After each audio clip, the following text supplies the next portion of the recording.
ദൈവനാമത്തിന് മഹത്വം ഉണ്ടാകട്ടെ. പ്രിയപ്പെട്ടവരെ, നമുക്ക് ഒന്നിച്ച് ഇങ്ങനെ ഈ ദിവസം കൂടാനായിട്ട് ദൈവം ഒരു അവസരം തന്നല്ലോ.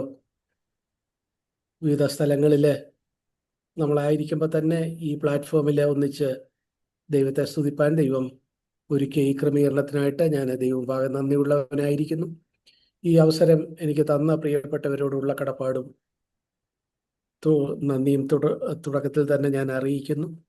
നമ്മുടെ ഇന്നത്തെ ചിന്തയ്ക്കായിട്ട് നമുക്ക് ബൈബിളിൽ നിന്ന് ഒരു വാക്യം വായിക്കാം. 1 പത്രോസ് 2-ാം അധ്യായം അതിൻ്റെ 11-12 വാക്യങ്ങൾ വായിപ്പാനായിട്ട് താല്പര്യപ്പെടുന്നു. 1 പത്രോസ് 2-ാം അധ്യായം 11-12 വാക്യങ്ങൾ. പ്രിയമുള്ളവരെ, പ്രവാസികളും പരദേശികളുമായ നിങ്ങളെ കണ്ടോ. അവിടെ പത്രോസ് വിശ്വാസികളെ വിളിക്കുന്നത് എന്താ വിളിക്കുന്നത്? പ്രവാസികളും പരദേശികളും എന്നാണ്. ഈ ലോകത്ത് നമ്മൾ പ്രവാസികളും പരദേശികളുമാണ്.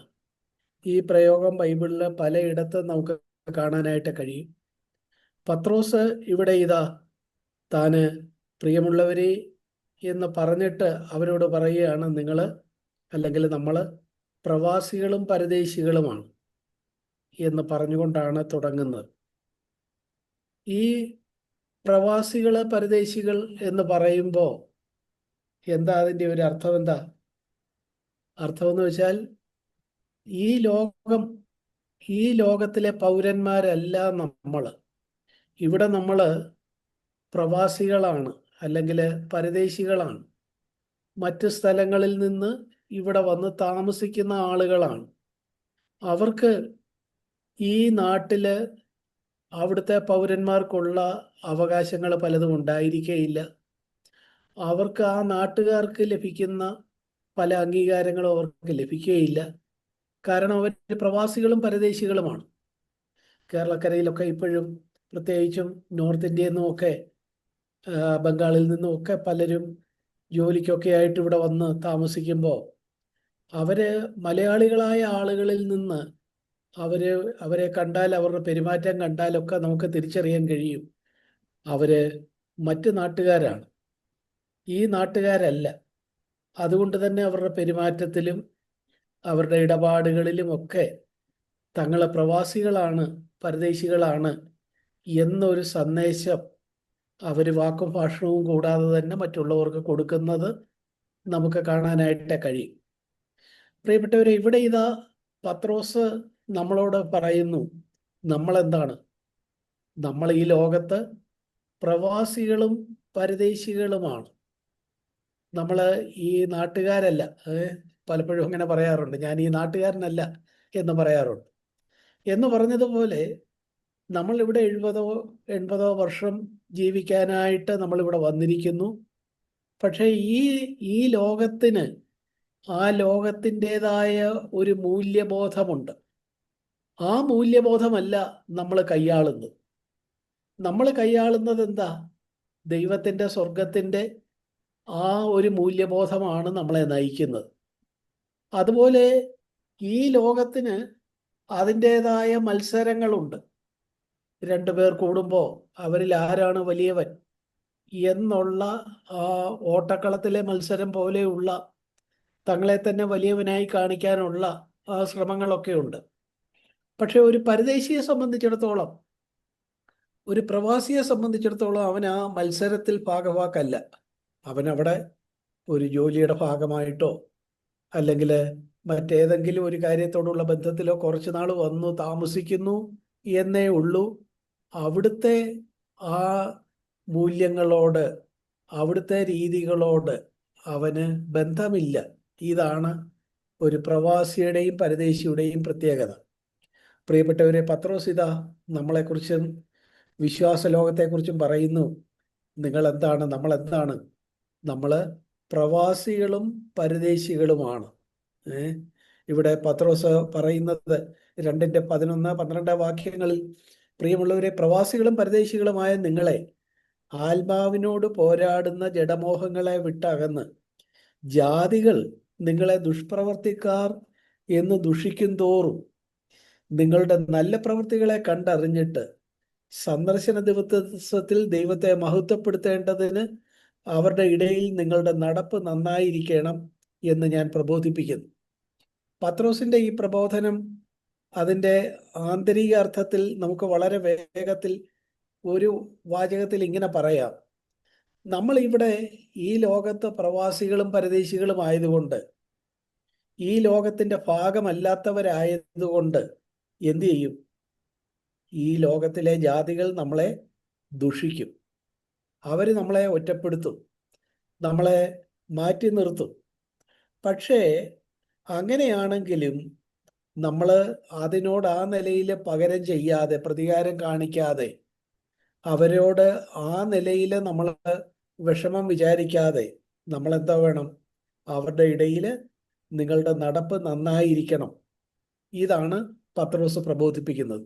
നോക്കുക, പത്രോസ് പറയുന്നത് നമ്മൾ പ്രവാസികളും പരദേശികളുമാണ്. അതുകൊണ്ട് തന്നെ ഇവിടെ എന്തുണ്ട്?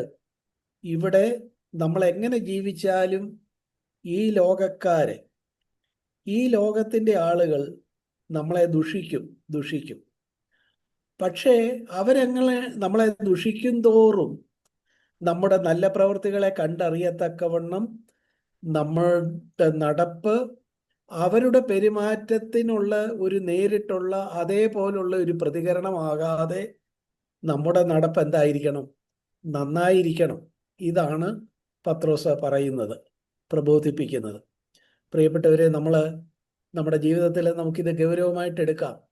നമ്മളായിരിക്കുന്ന ഈ ലോകം, അത് അതിൻ്റെ ഒരു സംസ്കാരത്തോടും അതിൻ്റെ ഒരു രീതിയോടും അതിൻ്റെ ഒരു മൂല്യബോധത്തോടും ചേർന്ന് നിൽക്കാതെ നമ്മൾ മാറി നിൽക്കുമ്പോൾ ഈ ലോകം തീർച്ചയായും നമ്മളെ ഒറ്റപ്പെടുത്തും, നമ്മളെ ദുഷിക്കും, നമ്മളെ മാറ്റി നിർത്തിയെന്ന് വരും. ഇതൊക്കെ ഉണ്ടെങ്കിലും അവരങ്ങനെ ചെയ്താൽ അതേ നാണയത്തിൽ നമ്മൾ പ്രതികരിക്കരുത്.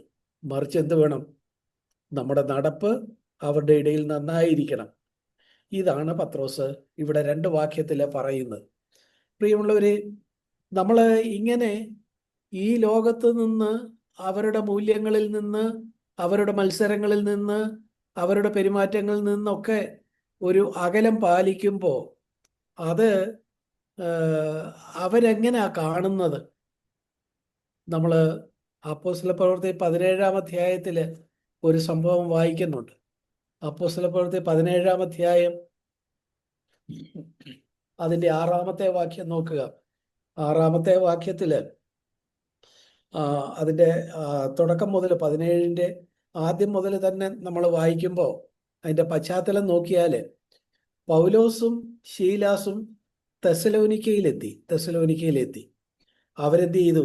അവിടെ 3 ശബത്തിൽ അവിടെയുള്ള പള്ളിയിൽ തിരുവെഴുത്തുകളെ ആധാരമാക്കി പൗലോസ് സംസാരിക്കാനായിട്ട് തുടങ്ങി. പലരും, ഭക്തിയുള്ള യവനന്മാരിൽ പലരും, മാന്യ സ്ത്രീകളിൽ അനേകരും പൗലോസ് ശീലാസും പറഞ്ഞത് വിശ്വസിച്ചു, അതിനോട് ചേർന്ന് നിന്നു. എന്നാൽ അതിൻ്റെ 5-ാമത്തെ വാക്യം, യഹൂദന്മാരോ അസൂയ കൊണ്ട് മെനക്കെട്ട് നടക്കുന്ന ചില ദുഷ്ടന്മാരെ ചേർത്ത് പുരുഷാരത്തെ ഇളക്കി പട്ടണത്തിൽ കലഹമുണ്ടാക്കി. അവരുടെ ആഗ്രഹം എന്തായിരുന്നു? ഈ പൗലോസിനെയും ശീലാസിനെയും പിടികൂടുക എന്നുള്ളതായിരുന്നു അവരുടെ ആഗ്രഹം. പക്ഷെ പൗലോസിനെയും ശീലാസിനെയും കിട്ടാഞ്ഞത് കൊണ്ട് ഇവരെ ആ നിലയിൽ ഇവർക്ക് ആതിഥ്യം നൽകിയ യാസോൻ എന്നൊരാളിൻ്റെ വീട് വളഞ്ഞ് യാസോനെയും തെസ്സലോനിക്കക്കാരായ ചില വിശ്വാസികളെയും പിടികൂടി അവരെ കൊണ്ടുവന്ന് നഗരാധിപന്മാരുടെ മുൻപിൽ കൊണ്ടുവന്ന് നിർത്തുന്നു. എന്നിട്ട് ഈ യാസോനെ കുറിച്ചും ഈ തെസ്സലോനിക്കയിലെ യാസോന്റെ കൂടെയുള്ള വിശ്വാസികളെ കുറിച്ചും പറയുന്ന ഒരു കാര്യമാണ് ഞാൻ വായിപ്പാനായിട്ട് ആഗ്രഹിച്ചത്. അവിടെ എന്താ ഇവർ വന്ന് യാസോനെയും അതുപോലെ തന്നെ ചില സഹോദരന്മാരെയും നഗരാധിപന്മാരുടെ അടുക്കലേക്ക് ഇഴച്ചുകൊണ്ട് വന്നിട്ട് ഈ യാസോനും ഒക്കെ എതിരായിട്ട് അവർ പറയുന്ന ഒരു നിലയിൽ പറയുന്ന ഒരു ആരോപണം നമ്മളവിടെ വായിക്കുന്നു. എന്താ? ഭൂലോകത്തെ കലഹിപ്പിച്ചവർ ഇവിടെയും എത്തി. യാസോൻ അവരെ കൈക്കൊണ്ടുമിരിക്കുന്നു. അവരൊക്കെയും യേശു എന്ന മറ്റൊരുവൻ രാജാവ് എന്ന് പറഞ്ഞ് കൈസരുടെ നിയമങ്ങൾക്ക് പ്രതികൂലമായി പ്രവർത്തിക്കുന്നു എന്ന് നിലവിളിച്ചു. ഇത് കേട്ടിട്ട് പുരുഷാരവും നഗരാധിപന്മാരും ഭ്രമിച്ചു എന്നൊക്കെയാണ് നമ്മൾ ആ പാരഗ്രാഫിലെ വായിക്കുന്നത്. പ്രിയപ്പെട്ടവരെ, ഇവിടെ ഇവര് വന്നിട്ട് ഈ ഈ പൗലോസിനെയും ശീലാസിനെയും കുറിച്ച് പറയുന്ന ഒരു പ്രയോഗമാണ് ഞാൻ നിങ്ങളുടെ ശ്രദ്ധയിൽപ്പെടുത്താൻ ആഗ്രഹിക്കുന്നത്. എന്താ ഇവിടെ പറയുന്നത്? അതിൻ്റെ 6-ാമത്തെ വാക്യത്തിൻ്റെ അവസാനത്തിൽ ഭൂലോകത്തെ കലഹിപ്പിച്ചവർ, ഭൂലോകത്തെ കലഹിപ്പിച്ചവർ. ഇത് മറ്റൊരു ട്രാൻസ്ലേഷനിൽ ഭൂലോകത്തെ കലഹിപ്പിച്ചവർ എന്നല്ല, ഒരല്പ വ്യത്യാസത്തിലാണ് നമ്മൾ കാണുന്നത്. അവിടെ കാണുന്നത് ലോകത്തെ കീഴ്മേൽ മറിച്ചവർ എന്നാണ് മറ്റ് ചില വേർഷനിൽ നമ്മൾ കാണുന്നത്. അപ്പൊ നോക്കുക, ഈ പൗലോസിനെയും ശീലാസിനെയും വിശ്വാസികളായ ആളുകളെയും അവിടുത്തെ ആ ലോകം, അവിടുത്തെ ആ ദുഷ്ടലോകം എങ്ങനെയാണ് അവരെക്കുറിച്ച് പറയുന്നത്? അവരെക്കുറിച്ച് പറയുന്നത് ഈ ഭൂലോകത്തെ കീഴ്മേൽ മറിക്കുന്നവരാണ്. എന്താ അങ്ങനെ പറയാൻ എന്താ കാരണം? കാരണം ഈ ലോകത്ത് ഒരാളായിരിക്കുമ്പോൾ ഈ ലോകത്തിൻ്റെ രീതിയിലായിരിക്കണം. അതിന് പകരം അതിൽ ഇടപെടാതെ അതിൻ്റെ മൂല്യങ്ങളിൽ നിന്നും മാറി നിന്നാൽ അവർ ഫലത്തിൽ എന്ത് ചെയ്യുക? അവരുടെ പ്രവർത്തനം കൊണ്ട് അല്ലെങ്കിൽ പ്രവർത്തന രാഹിത്യം കൊണ്ട് അവരെന്താ കൊടുക്കുന്ന സന്ദേശം? ഈ ഇവിടെയുള്ള സംവിധാനം ശരിയല്ല എന്ന് പറഞ്ഞ് അവിടെ നിലനിൽക്കുന്ന കാര്യത്തെ തലകീഴായിട്ട് മറിക്കുന്ന ആളുകളാണ്, ലോകത്തെ കീഴ്മേൽ മറിച്ചവരാണ് എന്നാണ് അവിടെ പറയുന്നത്. ഞാൻ പറഞ്ഞു വന്നത്, നമ്മളും ഇന്ന് ഈ ലോകത്ത് പ്രവാസികളും പരദേശികളുമായിട്ട് മാറി നിന്നാൽ നമ്മളെക്കുറിച്ചും എന്തേ പറയുള്ളൂ? എന്താ പറയുന്നത്? ഇവരെ മാറി നിൽക്കുന്നു, ഇവരെ കൊണ്ട് ശല്യമില്ല, സാരമില്ല, പാവങ്ങളാണ് എന്ന് വിചാരിക്കുമെന്നാണോ കരുതുന്നത്? അല്ല, അല്ല. മറിച്ച് ഇവര് നമ്മളോടൊപ്പം ഈ ലോകത്തിന്റെ മൂല്യങ്ങൾക്കൊപ്പം ജീവിക്കുന്നില്ല. അവരവരുടെ പ്രവർത്തനം കൊണ്ടോ പ്രവർത്തനമില്ലായ്മ കൊണ്ടോ വേറൊരു മൂല്യമാണ് കൊണ്ടുവരുന്നത്. അതുകൊണ്ട് തന്നെ ഇവിടെ നിലനിൽക്കുന്ന സംവിധാനത്തെ തലകീഴായിട്ട് മറിക്കുന്നവരാണിവർ എന്നൊരു ആരോപണമായിരിക്കും ലോകം നമുക്കെതിരെ കൊണ്ടുവരിക. പ്രിയപ്പെട്ടവരെ, അതുകൊണ്ട് നമ്മൾ പ്രവാസികളും പരദേശികളുമായിട്ട് ഈ ലോകത്ത് ജീവിക്കുമ്പോൾ ആ ജീവിതം തന്നെ നമ്മളെ എന്താക്കി തീർക്കും? ഈ ലോകത്തിൻ്റെ കണ്ണിൽ കരടാക്കി തീർക്കും. ആളുകൾ നമ്മളെ കുറ്റം വിധിക്കും. നമ്മൾ ഈ ലോകത്തിൻ്റെ മൂല്യങ്ങളെ കീഴ്മേൽ മറിക്കുന്നവരാണ് എന്ന് പറയും. പൗലോസിനെയും ശീലാസിനെയും കുറിച്ച് തെസ്സലോനിക്കയിൽ അന്ന് അങ്ങനെയാണ് പറഞ്ഞത്. ഇന്നും അത് തന്നെ ലോകം നമ്മളെക്കുറിച്ച് പറയും. ഇത് ഇപ്പം നമ്മൾ വായിച്ചത് അപ്പോസ്തല പ്രവൃത്തികളിൽ നിന്നാണ് വായിച്ചത്. ബൈബിളിൻ്റെ തുടക്കം മുതൽ തന്നെ നമ്മൾ നോക്കുക, ഈ പ്രവാസി പരദേശി എന്നുള്ള ആ ഒരു കാഴ്ചപ്പാട് ദൈവം നമ്മിൽ നിന്ന് ആ നിലയിൽ ഒരു പെരുമാറ്റം ഈ ലോകത്തിലായിരിക്കുമ്പോൾ ആഗ്രഹിക്കുന്നു എന്ന് ബൈബിളിൻ്റെ തുടക്കം മുതൽ തന്നെ നമുക്ക് കാണാനായിട്ട് കഴിയും. നമ്മൾ എബ്രായർക്ക് എഴുതിയ ലേഖനം 11-ാം അധ്യായത്തെ വിശ്വാസത്തിൻ്റെ അധ്യായം എന്നാണല്ലോ വിളിക്കുന്നത്. അബ്രഹാമിൻ്റെ കാലം മുതലൊക്കെയുള്ള ആളുകളെക്കുറിച്ചും ഒക്കെ പറഞ്ഞു വന്ന് പുതിയ കാലഘട്ടത്തിലുള്ളവരെ കുറിച്ച് പറഞ്ഞ് വിശ്വാസവീരന്മാരെ കുറിച്ച് പറയുന്ന ഒരു അധ്യായമാണ്.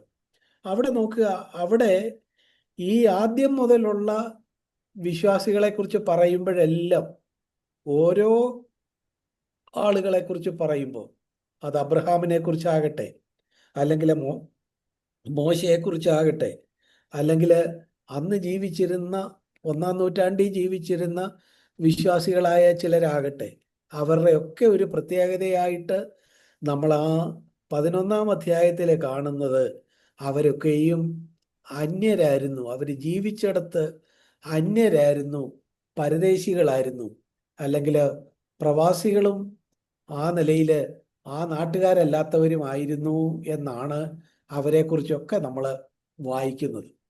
പുതിയ നിയമവിശ്വാസികളെ കുറിച്ച് മാത്രമല്ല, തുടക്കം മുതൽ നോക്കുക. നമുക്ക് ചില വാക്യങ്ങൾ നോക്കാം. എബ്രായർക്ക് എഴുതിയ ലേഖനം 11-ാം അധ്യായം 8-9 വാക്യങ്ങളിൽ നമ്മൾ കാണുന്നത് അബ്രഹാമിനെ കുറിച്ചാണ്. അബ്രഹാമിനെ കുറിച്ചും അവൻ്റെ സന്തതി പരമ്പരകളെ കുറിച്ചുമാണ്. അവരെ കുറിച്ച് പറയുന്നത് എന്താ? അവര് വാഗ്ദത്ത ദേശത്ത് ഒരു അന്യദേശത്ത് എന്ന പോലെ കൂടാരങ്ങളിൽ പാർത്തുകൊണ്ട് ദൈവം ശില്പിയായി നിർമ്മിച്ചതും അടിസ്ഥാനങ്ങൾ ഉള്ളതുമായ നഗരത്തിനായി കാത്തിരുന്നു എന്നാണ് നമ്മൾ കാണുന്നത്. കണ്ടോ, അബ്രഹാമിന് വാഗ്ദത്ത ദേശമായി കനാൻ കിട്ടിയതാണ്. പക്ഷെ അവിടെ ചെന്നപ്പോഴും താൻ ഈ ലോകത്ത് ജീവിച്ചിരുന്നിടത്തോളം കാലം താൻ എന്തായിരുന്നു? ഒരു അന്യദേശത്ത് എന്ന പോലെയാണ് ആ വാഗ്ദത്ത ദേശത്ത് താമസിച്ചത്. അന്യദേശത്ത് എന്ന പോലെ എന്ന് വെച്ചാൽ എന്താ? ആ ദേശത്ത് ഒരു പ്രവാസിയെ പോലെ, ആ ദേശത്ത് ഒരു പരദേശിയെ പോലെ അബ്രഹാം ജീവിച്ചു. എന്നിട്ട് അങ്ങനെയാ ജീവിച്ചതെന്നുള്ളതിന് മറ്റൊരു തെളിവും ആ വാക്യത്തിൽ നമുക്ക് കാണാൻ കഴിയും. അവരെവിടെ പാർത്തത്? കൂടാരങ്ങളിൽ പാർത്തു. കൂടാരങ്ങളിലാണ് പാർത്തിരുന്നത്. സ്ഥിരമായ ഒരു താമസം അവരുണ്ടാക്കിയിരുന്നില്ല. ഒരു വലിയ കെട്ടിടം പണിതില്ല. മറിച്ച് അന്ന് കൂടാരം എന്ന് പറഞ്ഞാൽ പെട്ടെന്ന് ഷിഫ്റ്റ് ചെയ്യാം, ഒരിടത്തു നിന്ന് മറ്റൊരിടത്തേക്ക് മാറ്റാം. അതിൻ്റെ ആ കൂടാരത്തിൻ്റെ ആ കുറ്റികൾ വേഗത്തിൽ വലിച്ചിളക്കിയാൽ ആ കൂടാരം ഒരിടത്തു നിന്ന് മറ്റൊരിടത്തേക്ക് മാറ്റാം. അങ്ങനെ ഒരു കൂടാരത്തിൻ്റെ മനോഭാവം സൂക്ഷിച്ചിരുന്നവരായിരുന്നു അവർ. ഒരു ടാബർനാക്കിൾ മെന്റാലിറ്റി സൂക്ഷിച്ച ആളുകളായിരുന്നു. എന്തുകൊണ്ടാ? അവര് അവിടെ ജീവിക്കുന്നത്, പക്ഷേ അവിടുത്തുകാരാണെന്ന് അവർക്കൊരു ചിന്തയില്ല. അവരൊരു അന്യദേശത്ത് ജീവിക്കുന്നത് പോലെ. അതുകൊണ്ട് തന്നെ അവർ കൂടാരങ്ങളിലാണ് പാർത്തത്. നമ്മളൊരു പക്ഷേ ഇന്ന് ലോകത്ത് ഇവിടെ നമ്മൾ ജീവിക്കുമ്പോൾ നമ്മൾ കൂടാരങ്ങളിലെല്ലാം വലിയ വീടൊക്കെ വെച്ചായിരിക്കും താമസിക്കുന്നത്. എങ്കിലും ഈ നമ്മൾ പണിത വീടാണെങ്കിലും നമുക്കുള്ള സംവിധാനങ്ങളാണെങ്കിലും ഇതൊക്കെയും അതിനോടൊക്കെ ഒരു കൂടാരത്തിൻ്റെ മനോഭാവം നമ്മൾ സൂക്ഷിക്കുന്നവരായിരിക്കണം.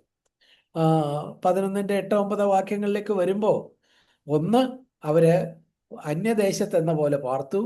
2, അവര് കൂടാരങ്ങളിൽ പാർത്തു. 3, അവരവിടെ പാർക്കുമ്പോഴും അവര് എന്തിനെയാണ് കാത്തിരുന്നത്? ദൈവം ശില്പിയായി നിർമ്മിച്ചതും അടിസ്ഥാനങ്ങൾ ഉള്ളതുമായ നഗരത്തിനായി കാത്തിരുന്നു. കണ്ടോ, ഇത് അബ്രഹാമിനെയും സന്തതി പരമ്പരകളെയും കുറിച്ച് എബ്രായർ 11-ൽ പറയുന്ന ഒരു വാക്യമാണ്. ആ വാക്യത്തിൽ നിന്ന് നമുക്ക് കിട്ടുന്നത് എന്താ? അബ്രഹാമും ഇസ്രായേലിന്റെ തുടക്കത്തിലുള്ള ആ പിതാക്കന്മാരും അവരുടെ വാഗ്ദത്ത ദേശത്ത് പോലും അവര് അന്യരും പരദേശികളും പോലെയായിരുന്നു പാർത്തത്. അവര് കൂടാരങ്ങളിലായിരുന്നു പാർത്തത്. അവിടെ പാർക്കുമ്പോഴും ദൈവം ശില്പിയായി നിർമ്മിച്ചതും അടിസ്ഥാനങ്ങൾ ഉള്ളതുമായ ഒരു നഗരത്തിനായിട്ട് കാത്തിരിക്കുകയായിരുന്നു അവര്. പ്രിയപ്പെട്ടവരെ, കണ്ടോ? അപ്പോൾ ബൈബിളിന്റെ തുടക്കത്തിൽ, ഉൽപ്പത്തി പുസ്തകത്തിൽ തന്നെ നമ്മൾ ആ വിശ്വാസികളുടെ പിതാവായ അബ്രഹാം താന് ഒരു കൂടാരത്തിന്റെ മനോഭാവമാണ് ഇവിടെ സൂക്ഷിച്ചത്. എപ്പോൾ വേണമെങ്കിലും ആ കൂടാരത്തിന്റെ കുറ്റി പറിച്ച് ഒന്നിൽ നിന്ന് മറ്റൊന്നിലേക്ക് പോകത്തക്കവണ്ണം വളരെ ഫ്ലെക്സിബിളായ ഒരു കാഴ്ചപ്പാട് ആ ലോകത്തോട് അവർ പുലർത്തിയിരുന്നു. അല്ലാതെ അവരായിരുന്ന ആ ലോകത്തെ അവർ പൊസസ് ചെയ്തില്ല, അതിനെ സ്വന്തമാക്കിയില്ല. നമ്മൾ ഇന്ന് ചിലപ്പോൾ നമ്മളായിരിക്കുന്നിടത്ത് ചിലപ്പോൾ നമ്മൾ സ്വന്തമായിട്ട് സ്ഥലം വാങ്ങിച്ചെന്നിരിക്കും, സ്വന്തം വീട് വെച്ചെന്നിരിക്കും. പക്ഷേ അതിനെക്കുറിച്ച് നമുക്ക് എന്താകരുത്? ഒരു പൊസഷൻ, ഒരു സെൻസ് ഓഫ് പൊസഷൻ, ഇതെൻ്റേതാണ്, എൻ്റേത് മാത്രമാണ് എന്നുള്ള നിലയിൽ അങ്ങനെയല്ല വേണ്ടത്. മറിച്ച് ഒരു പ്രവാസിയുടെ, പരദേശിയുടെ ആ നിലയിലുള്ള ഒരു മനോഭാവം. ദൈവം എനിക്കൊരു വീട് തന്നു, അല്ലെങ്കിൽ ഇത്രയും ഈ താമസിക്കാനുള്ള സൗകര്യം തന്നു, അതൊക്കെ ശരിയാണ്, ഞാനത് ഉപയോഗപ്പെടുത്തുന്നു. എങ്കിലും ഞാൻ എന്തല്ല, ഞാൻ ഇവിടുത്തുകാരനല്ല എന്നുള്ള ഒരു മനോഭാവം നമുക്ക് അബ്രഹാമിൽ നിന്ന് എടുക്കാനായിട്ട് കഴിയും. ഇവിടെ ഇതാ 11-ന്റെ 13-14 വാക്യങ്ങളിൽ പിന്നെയും അവിടെ നമ്മൾ കാണുന്നു, ഇവർ എല്ലാവരും ഭൂമിയിൽ തങ്ങൾ അന്യരും പരദേശികളും എന്നേറ്റു പറഞ്ഞുകൊണ്ട് വിശ്വാസത്തിൽ മരിച്ചു. ഇങ്ങനെ പറയുന്ന ഒരു പിതൃദേശം അന്വേഷിക്കുന്നു എന്ന് കാണിക്കുന്നു. അവരെന്താ പറഞ്ഞത്? അവര് ഈ ഭൂമിയിൽ തങ്ങൾ അന്യരും പരദേശികളുമാണ് എന്നൊരു മനോഭാവമാണ് അവർ പുലർത്തിയത്. പ്രിയപ്പെട്ടവരെ, നമ്മളെ സംബന്ധിച്ച് ദൈവം ആഗ്രഹിക്കുന്നത് നമുക്ക് ദൈവ സൗകര്യങ്ങൾ തന്നിട്ടുണ്ട്, നമുക്കത് ഉപയോഗപ്പെടുത്താം, അതിൻ്റെ അകത്ത് ഒരു തെറ്റുമില്ല. പക്ഷെ അപ്പോഴും നമ്മൾ അതിനെ പ്രോസസ് ചെയ്യരുത്. നമ്മളെന്താ ഇവിടെ അന്യരും പരദേശികളുമാണ് എന്നുള്ള നിലയിൽ ഒരു ടാബർനാക്കൽ മെന്റാലിറ്റി സൂക്ഷിക്കുന്നവരായിരിക്കണം. ഇതാണ് അവിടെ കാണുന്നത്. 11-ന്റെ എബ്രായർ 11-ന്റെ 24 നോക്കുക. അവിടെ മോശയെക്കുറിച്ചാണ് പറയുന്നത്. മോശ താൻ വളർന്നപ്പോൾ പാപത്തിന്റെ തൽക്കാല ഭോഗത്തെക്കാളും ദൈവജനത്തോടു കൂടെ കഷ്ടം അനുഭവിക്കുന്നത് തെരഞ്ഞെടുത്തു. മോശ മിസ്രൈമിലെ ഫറവോന്റെ അവിടെ ആ നിലയില് കൊട്ടാരത്തിൽ വളരേണ്ട ആളാണ്. പക്ഷെ അവൻ എന്താ ചെയ്തത്? അവന് അതിനൊക്കെ താൽക്കാലികമാണെന്ന് കണ്ട് ദൈവജനത്തിന്റെ കൂടെ അത് കഷ്ടമാണെങ്കിലും അതാണ് തന്നെ സംബന്ധിച്ച് പ്രധാനപ്പെട്ട കാര്യം എന്നൊരു തെരഞ്ഞെടുപ്പ് നടത്തി എന്നാണ് നമ്മളവിടെ കാണുന്നത്. അതിൻ്റെ 11-ന്റെ 26 നോക്കുക. മിസ്രൈമിലെ നിക്ഷേപങ്ങളെക്കാൾ ക്രിസ്തുവിൻ്റെ നിന്ന വലിയ ധനം എന്ന് അവൻ എണ്ണിയതായിട്ടാണ് നമ്മളവിടെ കാണുന്നത്. ഈ നിലയിലൊക്കെ അബ്രഹാമും മോശയും ഒക്കെ ജീവിക്കുമ്പോൾ ആ സമൂഹം അവരെ അഭിനന്ദിച്ചോ? ഇല്ല. സമൂഹം കരുതിയത് ഇവര് തെറ്റായ മൂല്യബോധമാണ് കൊണ്ട് നടക്കുന്നത്. ഈ ലോകത്തിലായിരിക്കുമ്പോൾ മറ്റുള്ളവരോടൊപ്പം തന്നെ ഇതിൽ മുന്നിൽ വരത്തക്കവണ്ണം മത്സരിച്ച് നേട്ടങ്ങൾ ഉണ്ടാക്കി ആ നേട്ടങ്ങളിൽ സന്തോഷിച്ച് ഒക്കെ പോകേണ്ടതല്ലേ. അതിന് പകരം ഇവിടെ നോക്ക്, ഒരു അബ്രഹാം, അവൻ കൂടാരങ്ങളിൽ പാർക്കുന്നു. മോശ നോക്കുക, ഈ മിസ്രൈമിലെ നിക്ഷേപങ്ങളെക്കാൾ വലുതാണ് ഈ ദൈവജനത്തോടു കൂടെ കഷ്ടം അനുഭവിക്കുന്നത്, അല്ലെ ക്രിസ്തുവിന്റെ നിന്ന എന്നൊക്കെയാണ് അവൻ തെരഞ്ഞെടുത്തത് എന്ന് കണ്ട് ഈ അബ്രഹാമിന്റെ ആകട്ടെ മോശയുടെ ആകട്ടെ ഒക്കെ മൂല്യബോധം തലതിരിഞ്ഞ മൂല്യബോധമാണ് എന്നാണ് അന്ന് ലോകം കണക്കാക്കിയത്. കണ്ടോ, നമ്മൾ പറഞ്ഞു വന്നത് അപ്പോസ്തലപ്രവൃത്തി 17-ാം അധ്യായത്തിൽ നിന്ന് പറഞ്ഞുകൊണ്ടാണ് ലോകത്തെ കീഴ്മേൽ മറിക്കുന്നവർ. ഇന്ന് നമ്മളും ഈ മൂല്യബോധം, അതായത് അക്കരനാടിന്റെ ഒരു മൂല്യബോധം നമ്മൾ ഉള്ളിൽ സൂക്ഷിക്കുകയും ഇവിടെ നമ്മൾ അന്യരും പരദേശികളുമാണെന്ന് കരുതുകയും ചെയ്താൽ നമ്മളെക്കുറിച്ചും ഇന്നത്തെ സമൂഹം എന്തോ പറയും? ഇന്നത്തെ സമൂഹം പറയും, ഇവര് തലകീഴായ ഒരു മൂല്യബോധം സൂക്ഷിക്കുന്നവരാണ്, അല്ലെങ്കിൽ ഭൂലോകത്തെ കീഴ്മേൽ മറിക്കുന്നവരാണ് എന്ന് ആളുകള് നമ്മളെ ആ നിലയിൽ മുദ്ര കുത്താനായിട്ട് ഇടയാകും. പക്ഷേ ഇങ്ങനെയൊക്കെ ആണെങ്കിലും നമ്മൾ എന്തരുത്, ഇവിടെയല്ല കാര്യങ്ങളെ ഉറപ്പിക്കേണ്ടത്. ഒരു ദൈവഭൃത്യൻ ഇങ്ങനെ പറഞ്ഞിട്ടുണ്ട്, നമ്മൾ ഈ ലോകത്ത് ജീവിക്കുമ്പോൾ, ഈ ലോകമെന്ന് വെച്ചാൽ നമ്മൾ അക്കരെ നാട്ടിലേക്കുള്ള ഒരു പാലമാണ് ഈ ലോകം, പാലമാണ് ഈ ലോകം. എന്നിട്ട് ആ ദൈവഭൃത്യൻ പറഞ്ഞു, പാലത്തിൽ ആരെങ്കിലും വീട് പണിയാറുണ്ടോ? ഒരു പാലം എന്ന് പറഞ്ഞാൽ എന്താ? ഒരു നദിയുടെ ഒരു കരയിൽ നിന്ന് മറ്റേ കരയിലേക്ക് കൊണ്ടുപോകാനുള്ള ഒരു സംവിധാനമാണ് പാലം. ആ പാലത്തിലൂടെ ആളുകൾ യാത്ര ചെയ്യുകയുള്ളൂ. അല്ലാതെ ആരെങ്കിലും ആ പാലത്തേല് ഒരു വീട് പണിത് ഈ പാലത്തേൽ അങ്ങ് സ്ഥിരതാമസമാക്കാം എന്ന് വിചാരിക്കാറുണ്ടോ? ഇല്ല. എന്ന് പറഞ്ഞിട്ട് ആ ദൈവഭൃത്യൻ പറഞ്ഞു, നമ്മളും ഈ പാലത്തിൽ വീട് പണിയരുത്, ഇത് നമുക്ക് അക്കരെ നാട്ടിലേക്ക് പോകാനുള്ള ഒരു സംവിധാനം മാത്രമാണ്, ഒരു പാലം മാത്രമാണ് എന്ന് കാണണം എന്ന് പറഞ്ഞത് വ്യക്തമായി എന്ന് കരുതുന്നു. പ്രിയപ്പെട്ടവരെ, നമ്മൾ ഈ ഭൂമിയിൽ ജീവിക്കുന്നു 70 ഏറെയായ 80 വർഷങ്ങൾ. ഈ നാളുകളിൽ നമ്മളിവിടെ നമുക്ക് വീടുണ്ടായിരിക്കാം, കാര്യങ്ങൾ ഉണ്ടായിരിക്കാം, ജോലി ഉണ്ടായിരിക്കാം, സ്വന്തം വാഹനം ഉണ്ടായിരിക്കാം, ഇതെല്ലാം ഉണ്ടായിരിക്കാം. ഇതൊക്കെ നമുക്ക് നമ്മുടെ കുഞ്ഞുങ്ങൾക്ക് വേണ്ടിയൊക്കെ നമുക്ക് പ്രയോജനപ്പെടുത്താം, ഉപയോഗിക്കാം. പക്ഷേ ഇതൊന്നും നമ്മുടെ ഹൃദയത്തെ പിടിച്ചടക്കരുത്. നമ്മൾ ഇതിനെ ഒന്നും പൊസസ് ചെയ്യരുത്. ഇതിലാകരുത് നമ്മുടെ താല്പര്യം.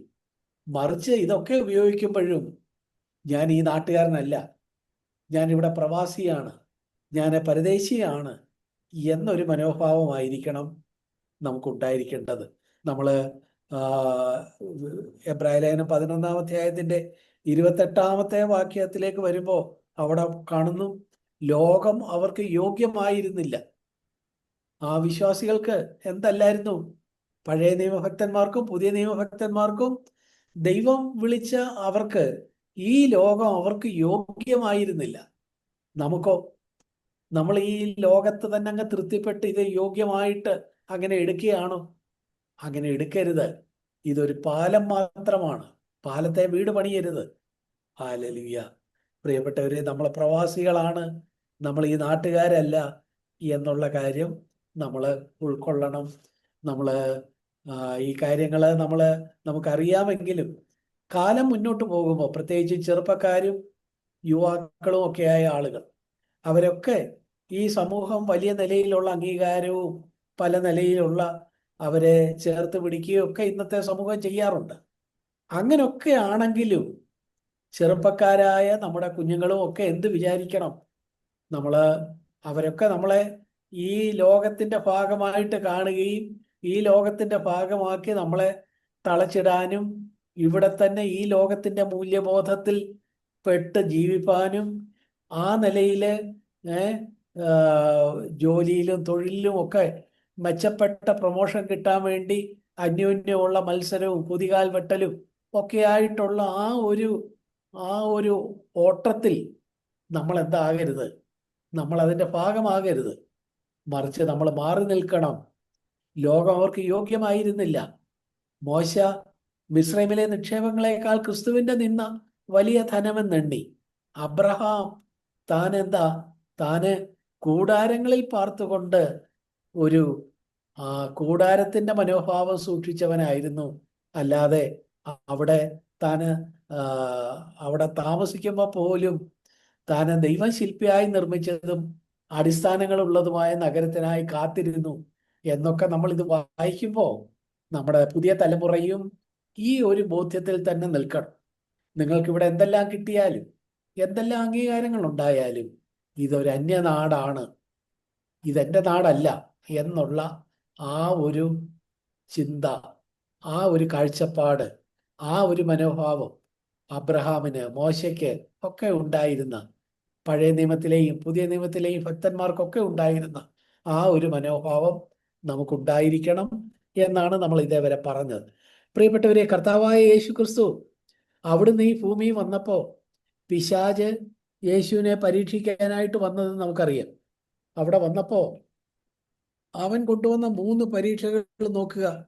ആ 3 പരീക്ഷകളും നമ്മൾ ആഴത്തിൽ ചിന്തിക്കുമ്പോൾ ആ 3 പരീക്ഷകളും യേശുവിനെ ഈ ലോകത്തോട് തന്നെ ചേർത്ത് ഈ ലോകത്തിന്റെ ഒരു പൗരനായിട്ട് യേശുവിനെ മാറ്റാനുള്ളതായിരുന്നു പിശാച് കൊണ്ടുവന്ന 3 പരീക്ഷകളും. മത്തായി എഴുതിയ സുവിശേഷം 4-ാം അധ്യായത്തിൽ, ലൂക്കോസ് 4-ലും തുടക്കത്തിൽ നമ്മൾ ആ ഭാഗങ്ങൾ കാണുന്നുണ്ടല്ലോ. സമയ ചുരുക്കത്തിൽ നമ്മളത് എടുത്ത് വായിക്കുന്നില്ല, എല്ലാവർക്കും അറിയാവുന്ന ഭാഗങ്ങളാണ്. അവിടെ ഒന്നാമത്തെ പരീക്ഷ എന്തായിരുന്നു? അവിടുത്തെ ആ ലോകത്തിലെ, ആ ഭൂമിയിലെ കല്ല് അപ്പമാക്കി അത് ഭക്ഷിക്കുക. ഈ ലോകം വശപ്പടക്കാനുള്ള ഒന്നാക്കി മാറ്റുക. കർത്താവ് അതിനോട് പ്രതികരിച്ചത് നോക്കുക. പിശാച് പറഞ്ഞതുപോലെയല്ല. കർത്താവ് ഒന്നാമത്തെ പരീക്ഷയിൽ കർത്താവ് അതിനെ തള്ളിക്കളഞ്ഞ് പിശാചിനെ ഇളിഭ്യനാക്കിയത് നമ്മൾ വായിക്കുന്നുണ്ട്. പക്ഷെ അവിടെ അവന് ഒന്നാമത്തെ പരീക്ഷയിൽ കൊണ്ടുവന്ന തന്ത്രം എന്തായിരുന്നു? കർത്താവിനെ എങ്ങനെയും ഈ ലോകത്തെ ഡിപ്പെൻഡ് ചെയ്ത് നിൽക്കുന്ന ആളാക്കി കൊണ്ടുവരണം, ഈ ലോകത്തെ ആശ്രയിച്ച് നിൽക്കുന്ന ആളാക്കി കൊണ്ടുവരണം, ഈ ലോകത്തിൻ്റെ കല്ലുകൊണ്ട് അപ്പമുണ്ടാക്കി അതുകൊണ്ട് വിശപ്പടക്കി ജീവിതം മുന്നോട്ട് കൊണ്ടുപോകുന്നവനാക്കണം. കർത്താവിന് പിശാചിന്റെ ഈ തന്ത്രം മനസ്സിലായി. കർത്താവ് അതിന് വഴിപ്പെട്ടില്ല. നോക്കുക, അപ്പോൾ ഒന്നാമത്തെ അവൻ്റെ പരീക്ഷ പോലും ഈ ലോകത്തോട് കർത്താവിനെ ചേർത്ത് നിർത്താനുള്ള ഒരു ആ തന്ത്രത്തിൻ്റെ തന്ത്രത്തിൻ്റെ ഒരു ഭാഗമായിരുന്നു എന്ന് നമുക്ക് കാണാൻ കഴിയും. രണ്ടാമത്തേത് എന്തായിരുന്നു? രണ്ടാമത്തേത് അവന് കർത്താവിനെ ഈ ലോകത്തിലെ സകല രാജ്യങ്ങളും കാണിച്ചു. സകല രാജ്യങ്ങളും കാണിച്ചിട്ട് പറഞ്ഞു, എന്നെ വീണ് നമസ്കരിച്ചാൽ ഞാൻ ഇതെല്ലാം തരാം. അപ്പോൾ ഈ ലോകത്തിൻ്റെ ആഡംബരങ്ങൾ, നേട്ടങ്ങൾ, ഈ ലോകത്തിൻ്റെ മഹത്വങ്ങൾ, ഈ ലോകത്തിൽ വലുതായിട്ട് കാണുന്ന കാര്യങ്ങൾ, ഇതൊക്കെ കാണിച്ച് അതെല്ലാം കാണിച്ച് കൺമോഹം ഇതെല്ലാം കാണിച്ച് അതിൽ താല്പര്യം ജനിപ്പിച്ച് ഈ ലോകത്തിൽ നേട്ടമെന്ന് കാണുന്നതിൻ്റെ പിന്നാലെ നീയും പോവുക എന്നൊരു സന്ദേശമായിരുന്നു രണ്ടാമത്തെ പരീക്ഷ. പക്ഷേ കർത്താവ് അതിലും വീണില്ല എന്ന് നമ്മൾ കാണണം. മൂന്നാമത്തേത് അല്പം വ്യത്യാസമാണ്. ദേവാലയത്തിൻ്റെ അഗ്രത്തിൽ കൊണ്ടുവന്ന് നിർത്തിയിട്ട് താഴേക്ക് ചാടുക, അങ്ങനെ ഒരു അത്ഭുതം കാണിച്ച് എല്ലാവരുടെയും അംഗീകാരവും കയ്യടിയും നേടുക. വിശേഷിച്ചും എവിടെ നിന്നാ ചാടുന്നത്? യഹൂദന്റെ ദേവാലയത്തിൻ്റെ ആ അഗ്രത്ത് നിന്നാ. എന്ന് വെച്ചാൽ ഒരു മതപരമായ യഹൂദ മതം മതപരമായ അംഗീകാരം. നേരത്തെ ഉണ്ടായിരുന്ന രണ്ടും ലോകത്തോട് ബന്ധപ്പെട്ടതായിരുന്നു.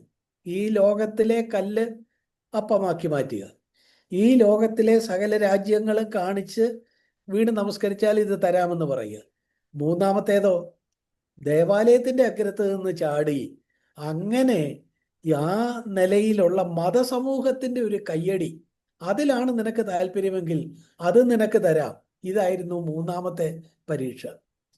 ഇന്ന് ഒന്നും രണ്ടും പരീക്ഷകൾ അതിജീവിക്കുന്ന പലരും ക്രിസ്തീയ ഗോളത്തിൽ ക്രിസ്തീയതയിൽ ആളുകളുടെ അംഗീകാരം, ആളുകളുടെ കയ്യടി, അങ്ങനെ ഒരു കെണിയിൽ പെട്ടു പോകുന്നത് കാണുമ്പോൾ കർത്താവ് ഈ മൂന്നാമത്തെ പരീക്ഷയും വിജയിച്ചത് നമ്മൾ ഓർക്കണം. ഇവിടെ നിന്ന് ആ ദേവാലയ ഗോപുരത്തിൽ നിന്ന് താഴത്തേക്ക് ചാടുക എന്ന് പറയുമ്പോൾ എന്താ? ഇന്നും നമുക്ക് കാണാൻ കഴിയും ക്രിസ്തീയതയിലെ പലയിടത്തും വലിയൊരു എക്സിബിഷണൽ സ്വഭാവമുണ്ട്. മറ്റുള്ളവരുടെ മുമ്പാകെ വലിയൊരു ഭക്തനാണെന്നും ദൈവഭക്തനാണെന്നും ദൈവം ആദരിക്കുന്നവനാണെന്നും ഒക്കെ ആളുകളെക്ക് ബോധ്യം കിട്ടത്തക്കവണ്ണം ചില പ്രകടനങ്ങൾ നടത്തുക.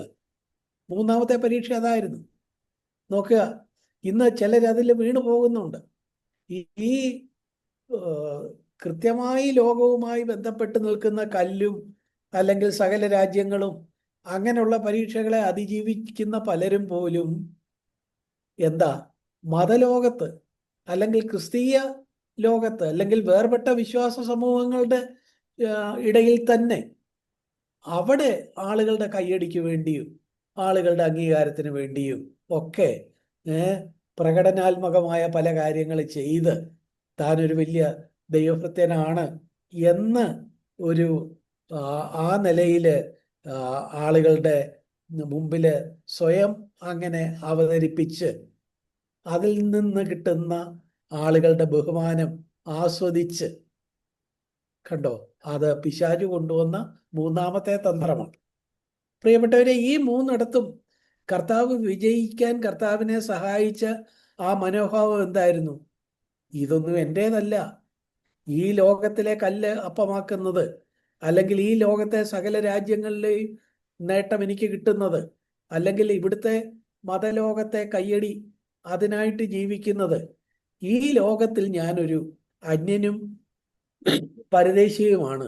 എൻ്റെ പിതാവ് ഇവിടെ ഒരു പ്രത്യേക ദൗത്യത്തിന് വേണ്ടി എന്നെ ഇങ്ങോട്ട് അയച്ചിരിക്കുന്നു എന്നേ ഉള്ളൂ, അല്ലാതെ ഞാൻ ഈ ലോകക്കാരനല്ല എന്നൊരു മനോഭാവം യേശു സൂക്ഷിച്ചത് കൊണ്ടാണ് യേശുവിന് അത് ജയിക്കാൻ കഴിഞ്ഞത് എന്ന കാര്യം നമ്മൾ ഓർക്കണം.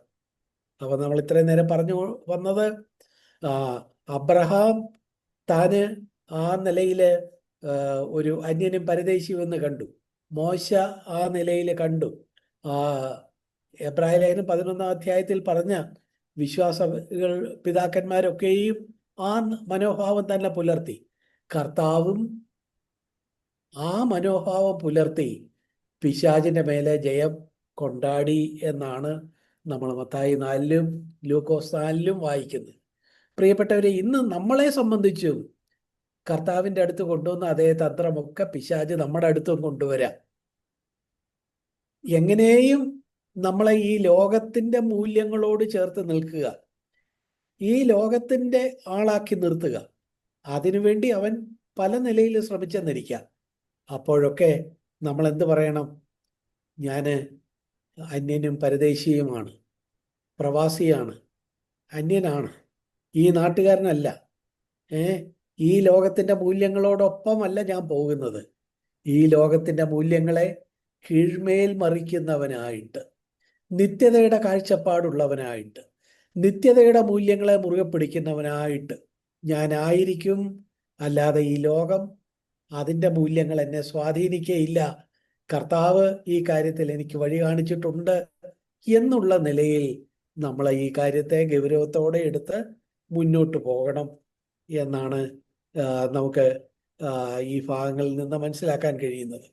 ആട്ടെ, ഞാൻ വേഗത്തിൽ മുന്നോട്ട് പോകുമ്പോൾ എങ്ങനെയാണ് നമുക്ക് ശരിക്കും ഇവിടെ ഒരു പ്രവാസിയോ പരദേശിയോ ആയിട്ട് ജീവിക്കാൻ കഴിയുന്നത്? അതിന് ആ ഒരു പ്രവാസിയുടെ പരദേശിയുടെ മനോഭാവം സൂക്ഷിക്കാൻ നമ്മൾ പ്രായോഗികമായിട്ട് ചെയ്യേണ്ട കാര്യങ്ങൾ എന്തൊക്കെയാണ്? അതിലേക്ക് വെളിച്ചം വീശുന്ന ഒരു ഭാഗം നമുക്ക് കൊലോസ്യർക്ക് എഴുതിയ ലേഖനത്തിൽ കാണാൻ കഴിയും. ഈ ലോകത്ത് നമ്മളായിരിക്കുമ്പോൾ തന്നെ ശരിക്കും ഒരു പ്രവാസിയുടെയോ പരദേശിയുടെയോ മെന്റാലിറ്റി, മനോഭാവം സൂക്ഷിക്കാൻ കഴിയുന്നത് എങ്ങനെയാണ് എന്ന ചോദ്യത്തിന് ഉത്തരമായിട്ട് കൊലോസ്യർക്ക് എഴുതിയ ലേഖനം 3-ാം അധ്യായം അതിൻ്റെ 1 മുതൽ 4 വരെയുള്ള വാക്യങ്ങൾ വായിച്ചാൽ നമുക്ക് അതിൽ നിന്ന് ചില കാര്യങ്ങൾ മനസ്സിലാക്കാൻ കഴിയും. അതിൽ നിന്ന് നമ്മൾ എടുക്കുന്ന കാര്യങ്ങളെ നമ്മൾ നമ്മുടെ ഹൃദയത്തോട് ചേർത്ത് വെച്ചാൽ, അല്ലെങ്കിൽ ആ നിലയിൽ മുന്നോട്ട് പോയാൽ നമുക്കിവിടെ ഈ ലോകത്ത് ജീവിതത്തിൻ്റെ അവസാന നാൾ വരെ ഒരു പ്രവാസിയായിട്ടും പരദേശിയായിട്ടും തന്നെ ജീവിക്കാനായിട്ട് കഴിയും. നമുക്ക് ആ ഭാഗങ്ങളൊന്ന് വായിക്കാം. കൊലോസ്യർ 3-ാം അധ്യായം അതിൻ്റെ 1 മുതൽ 4 വരെയുള്ള വാക്യങ്ങൾ. ആകയാൽ എന്ന് പറഞ്ഞ് തുടങ്ങുമ്പോൾ അതിൻ്റെ അർത്ഥം എന്താ? അതിൻ്റെ മുകളിൽ പല കാര്യങ്ങൾ പറയുന്നുണ്ട്, അതിൽ നിന്ന് വ്യത്യാസമായിട്ട്. നമുക്കതിലേക്ക് കടക്കാൻ സമയമില്ല, നമുക്ക് വേഗത്തിൽ ഈ ഭാഗം വായിക്കാം. ആകയാൽ നിങ്ങൾ ക്രിസ്തുവിനോടുകൂടെ ഉയർത്തെഴുന്നേറ്റിരിക്കുന്നു എങ്കിൽ ക്രിസ്തു ദൈവത്തിൻ്റെ വലത്ത് ഭാഗത്തിരിക്കുന്ന ഇടമായ ഉയരത്തിലുള്ളത് അന്വേഷിപ്പീൻ. ഭൂമിയിലുള്ളതല്ല, ഉയരത്തിലുള്ളത് തന്നെ ചിന്തിപ്പീൻ. നിങ്ങൾ മരിച്ചു, നിങ്ങളുടെ ജീവൻ ക്രിസ്തുവിനോടുകൂടെ ദൈവത്തിൽ മറഞ്ഞിരിക്കുന്നു. നമ്മുടെ ജീവനായ ക്രിസ്തു വെളിപ്പെടുമ്പോൾ നിങ്ങളും അവനോടുകൂടെ തേജസ്സിൽ വെളിപ്പെടും. പ്രിയപ്പെട്ടവരെ, ഈ ഭാഗം നമ്മൾ ഒന്ന് നിർത്തി കുറച്ചുകൂടെ വിശദമായിട്ട് ആഴത്തിൽ ഒന്ന് പഠിച്ചാൽ നമുക്കതിൽ 3 കാലങ്ങൾ കണ്ടെത്താൻ കഴിയും. 3 കാലങ്ങളിൽ കുറിച്ച് ഇവിടെ പറയുന്നുണ്ട്, സൂചനയുണ്ട്. എന്താ ഇവിടെ പറയുന്നത്? ഒന്നാമത്തേത് അതിൻ്റെ 3-ാം അധ്യായം അതിൻ്റെ 1-ാമത്തെ വാക്യത്തിൽ നമ്മുടെ ഭൂതകാലത്തെക്കുറിച്ച് പറഞ്ഞിരിക്കുന്നു. എന്താ അവിടെ പറഞ്ഞിരിക്കുന്നത്? ക്രിസ്തുവിനോടുകൂടെ നമ്മൾ എന്ത് ചെയ്തിരിക്കുന്നു? ഉയർത്തെഴുന്നേറ്റിരിക്കുന്നു. എവിടെയാ നമ്മൾ ക്രിസ്തുവിനോടുകൂടെ ഉയർത്തെഴുന്നേറ്റിരിക്കുന്നത്? ക്രിസ്തുവിനോടുകൂടെ ഉയർത്തെഴുന്നേൽക്കണമെങ്കിൽ എന്ത് വേണം? ക്രിസ്തുവിനോടുകൂടെ മരിക്കണം. ക്രിസ്തുവിനോടുകൂടെ മരിച്ച് ക്രിസ്തുവിനോടുകൂടെ ഉയർത്തെഴുന്നേറ്റ് ഇരിക്കുന്നു. ഇതാണ് നമ്മുടെ ഭൂതകാലം. നമ്മളപ്പോൾ ഇപ്പം എന്താ, ഈ ലോകത്താണ് നമ്മൾ ജീവിക്കുന്നതെങ്കിലും നമ്മൾ ക്രിസ്തുവിനോടൊപ്പം മരിച്ചവരാണ്, ക്രിസ്തുവിനോടൊപ്പം ഉയർത്തവരാണ്. ക്രിസ്തുവിനോടൊപ്പം ഉയർത്താൽ നമ്മൾ എവിടെ ആയിരിക്കുന്നത്? ക്രിസ്തുവിനോടൊപ്പം ഉയർത്തെഴുന്നേറ്റിരിക്കുന്നു. എന്നിട്ട് നമ്മൾ ക്രിസ്തു ദൈവത്തിൻ്റെ വലത്ത് ഭാഗത്ത് ഇരിക്കുന്നു. അവിടാണ് നമ്മൾ ഇരിക്കുന്നത്. അങ്ങനെ നമ്മൾ വായിക്കാറുണ്ടല്ലോ, ക്രിസ്തുവിനോടുകൂടെ ഉയർത്തെഴുന്നേറ്റിരിക്കുന്നു. പിന്നെ നമ്മൾ ഈ ലോകക്കാരനല്ല, നമ്മൾ ക്രിസ്തുവിനോടൊപ്പം പിതാവിൻ്റെ വലത്ത് ഭാഗത്ത് നമ്മളായിരിക്കുന്നു. അപ്പോൾ നമ്മുടെ ജീവിതത്തിൽ നമ്മൾ രക്ഷിക്കപ്പെട്ടപ്പോൾ നമ്മൾ കർത്താവിനെ രക്ഷകനും നാഥനുമായിട്ട് സ്വീകരിച്ചപ്പോ നമ്മൾ എന്ത് സംഭവിച്ചു? നമ്മള് ഈ ലോകത്തിന് മരിച്ചു, ഈ ലോകത്തിന്റെ മൂല്യങ്ങൾക്ക് മരിച്ചു. ഇതാണ് നമ്മള് കൊലോസ്യർ 3:1 ഒന്നാമത്തെ വാക്യത്തിൽ വായിക്കുന്നത്. അത് നമ്മുടെ വിശ്വാസികളായ നമ്മുടെ ഭൂതകാലത്തിൽ നടന്ന കാര്യമാണ്. നമ്മൾ 10 വർഷം മുമ്പായിരിക്കാം ചിലർ രക്ഷിക്കപ്പെട്ടത്, ചിലർ 15 വർഷം മുമ്പായിരിക്കാം, ചിലർ ചില മാസങ്ങൾക്ക് മുമ്പായിരിക്കാം. എപ്പോഴാണെങ്കിലും നമ്മൾ രക്ഷിക്കപ്പെട്ടു. രക്ഷിക്കപ്പെട്ടു എന്ന് പറഞ്ഞാൽ എന്താ? രക്ഷിക്കപ്പെട്ടു എന്ന് പറയുമ്പോൾ നമ്മൾ എന്താ സംഭവിച്ചത്? നമ്മൾ ഈ ലോകത്തിന് മരിച്ചു, കർത്താവിനോടൊപ്പം മരിച്ചു, കർത്താവിനോടൊപ്പം ഉയർത്തെഴുന്നേറ്റിരിക്കുന്നു. എഫേസ്യർക്ക് എഴുതിയ ലേഖനം 2-ാം അധ്യായത്തിൽ ആ കാര്യങ്ങൾ നമുക്ക് കാണാനായിട്ട് കഴിയും.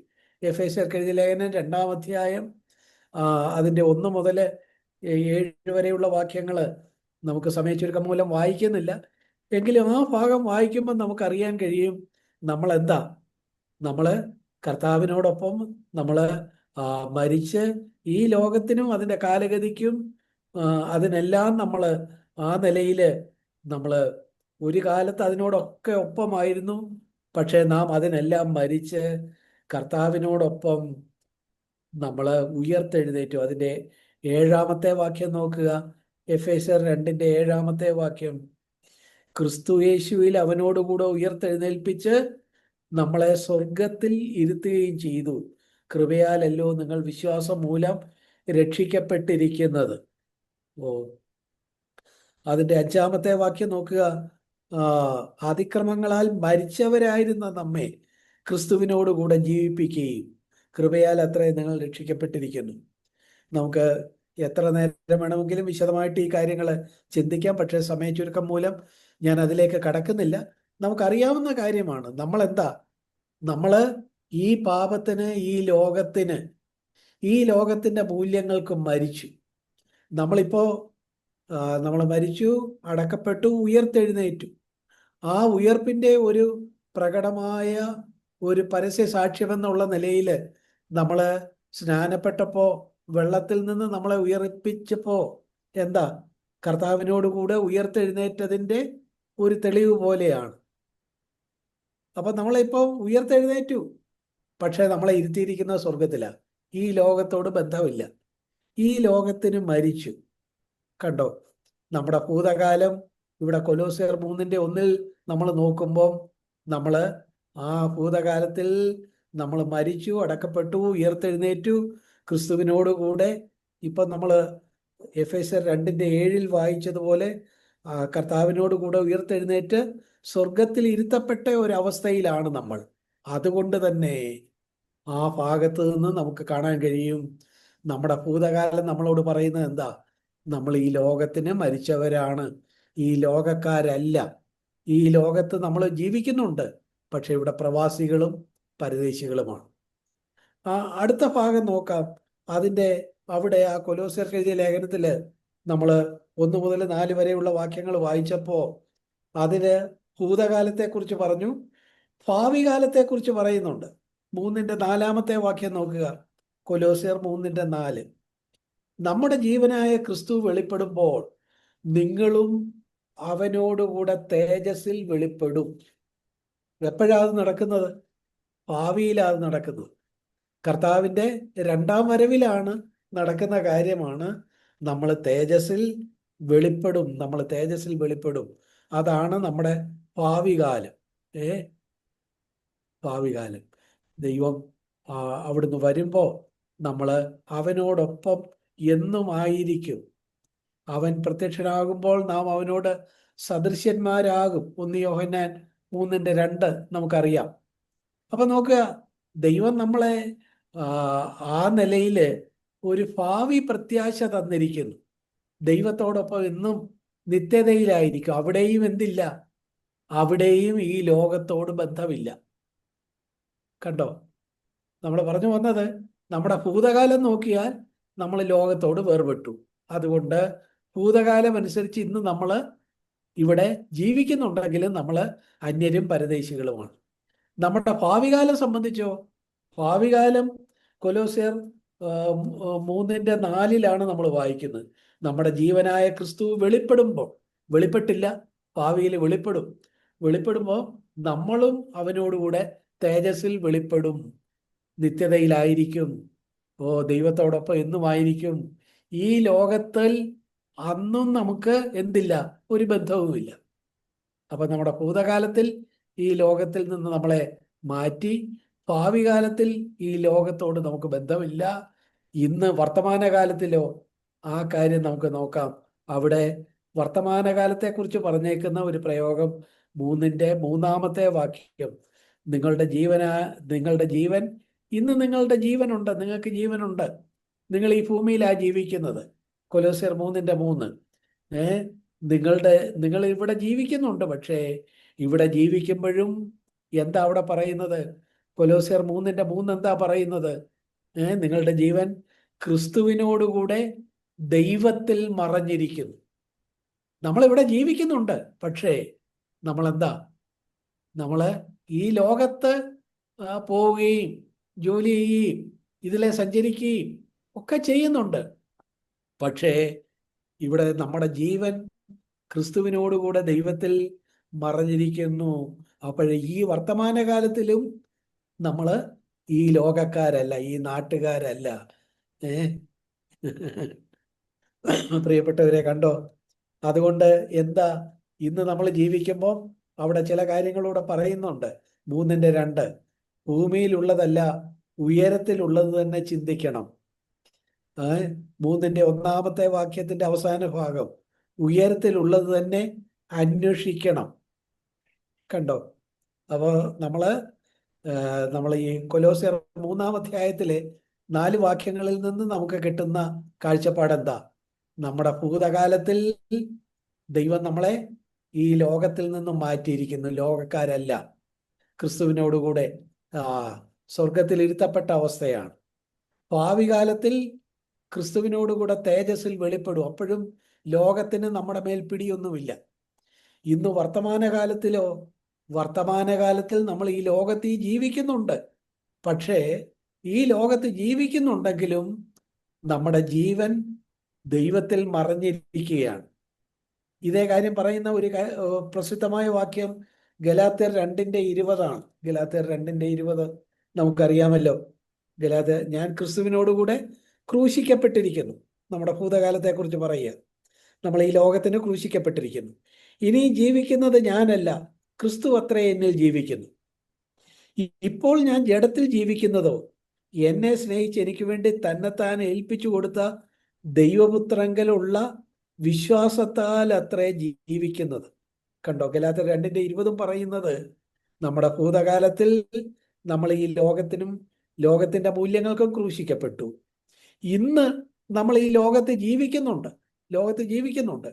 പക്ഷേ ഈ ലോകത്ത് ഈ ജഡത്തിൽ ജീവിക്കുന്നെങ്കിലും ഞാന് അല്ല ജീവിക്കുന്നത്, ക്രിസ്തുവാണ് എന്നിൽ ജീവിക്കുന്നത്.